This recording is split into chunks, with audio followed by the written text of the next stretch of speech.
Yo, this is about to hit them hard. And I say that because it's been so long of an energetic hold, it's almost like a rubber band.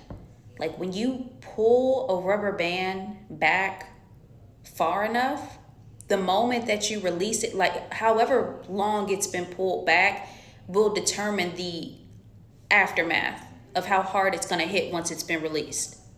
And for some of you guys, you have been holding on to this person, to this thing, to this whatever it is you have been energetically attached to for so long. It's almost like it's been pulling back. It's been a pullback. You've been holding on to it. So the release is going to hit harder. And I bring up this channel message because it's coming up on a time where you're finally about to release something or someone that you've been holding on to for years. And I say that because it's like you've been so energetically attached to it, man. And if this has something to do with love, it has something to, mind you, this is deeper than whatever it is the actual aftermath is. You held on to it for as long as you did because of a core wound. It wasn't just about the thing or the person. You held on to this particular relationship, this particular job, this particular way of thinking for so long because it's rooted in wounds. It's rooted in your childhood wounds. It's rooted in your abandonment issues. It's rooted in your inability to see yourself. For example, if this is tied to work, you all have been tied to a 9 to 5 and have kept the mentality that the only way that you're going to find stability is through a 9 to 5, because that's rooted in your lack mentality.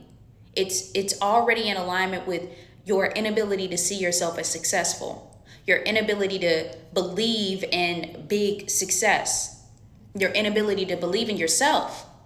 And if this is tied to a relationship, the main reason why you held on to that for so long is because it was already rooted in your abandonment issues. It was already rooted in your inability or lack thereof to believe in things like love, to believe in things like genuine people.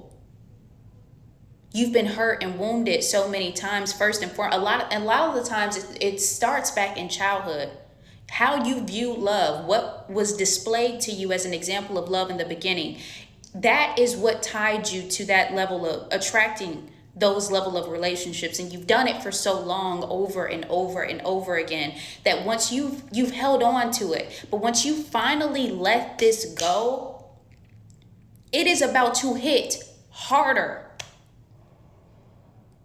And a lot of you guys you're gonna look back on this moment in retrospect, and you're gonna understand why God placed it to pan out that way. God took his time with you. That's why it took longer.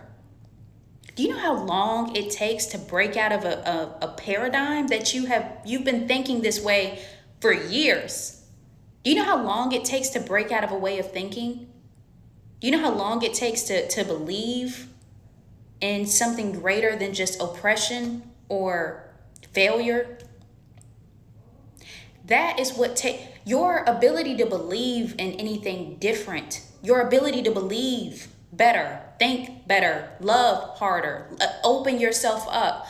That is what takes the longest, which is why once you finally make it to the other side of this and look back on this in retrospect, you're gonna now understand it. You're gonna see it with a different perspective, and you're going to appreciate it. You're going to appreciate it. And I say that because you'll be grateful. Because once you make it to the other side of this, you'll know that you truly have made it on the other side, because you will never go back.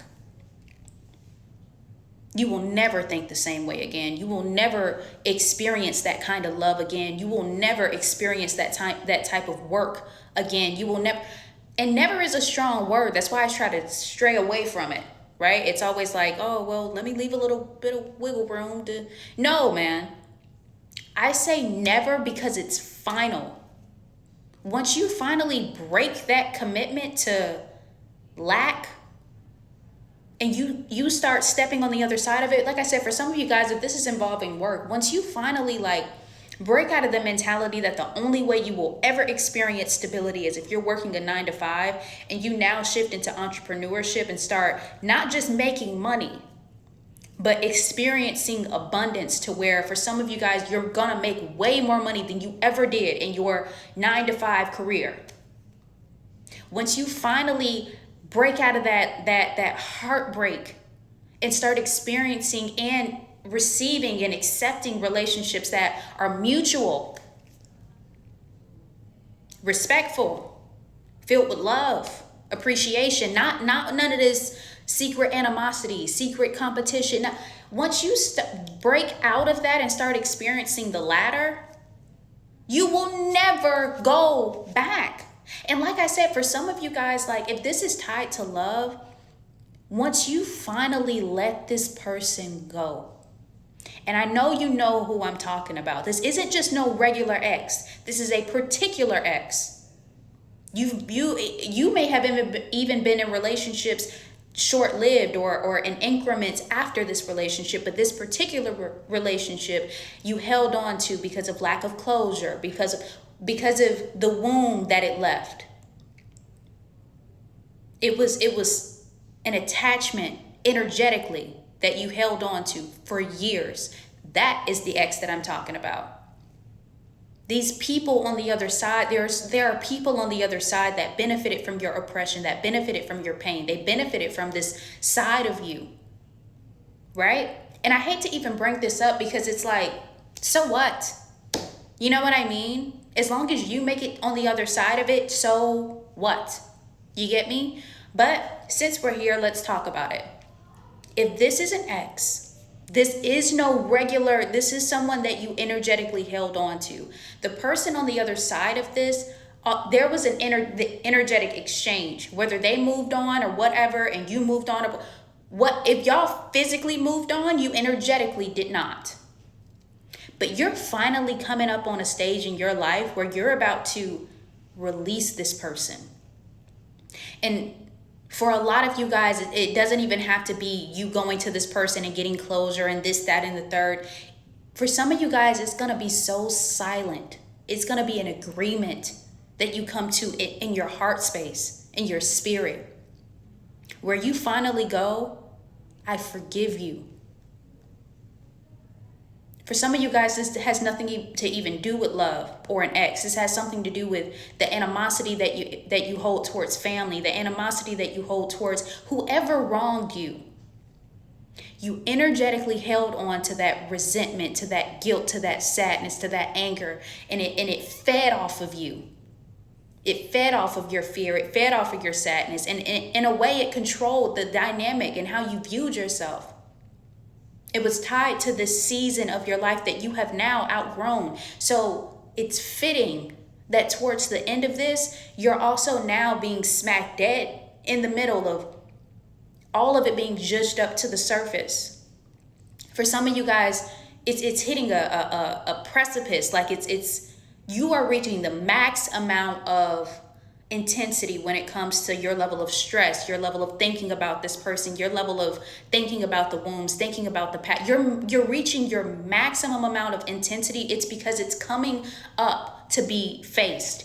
And some of you guys are about to face it with sober. You're about to face it sober, so that you look at it for what it is and you speak the words to it directly.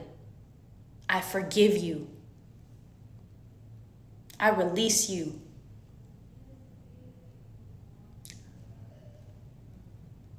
I surrender this pain. And you move on.